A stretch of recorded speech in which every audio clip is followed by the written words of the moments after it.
Release हुआ पवन सिंह का एक और गाना। रिलीज होते ही मचा रहा धमाल। जी हाँ, गाने का बोल है ढक्कन हटावा।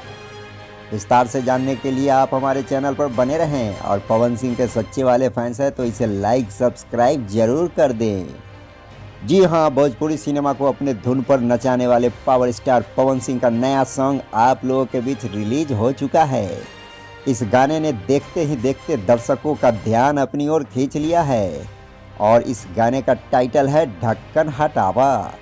इस गाने में पवन सिंह के साथ काजल राघवानी की दमदार जोड़ी जमती नजर आ रही है।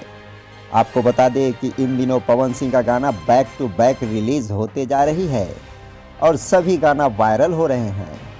पवन सिंह ने यूं तो भोजपुरी सिनेमा की हर दूसरी अदाकारा के साथ बड़े पर्दे पर रोमांस रचाया है, लेकिन काजल राघवानी के साथ बड़े पर्दे पर उनकी जोड़ी अक्सर दर्शकों के दिलों पर राज करती है। पवन सिंह का यह गाना रिलीज होने के साथ ही गर्दा उड़ाता नजर आ रहा है।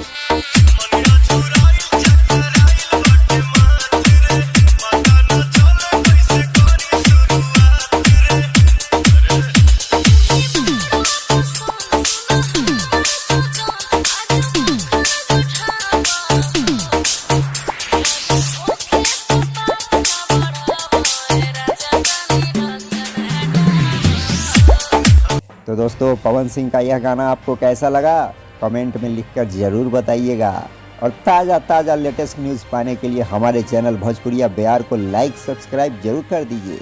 तो मिलते हैं अगले वीडियो में।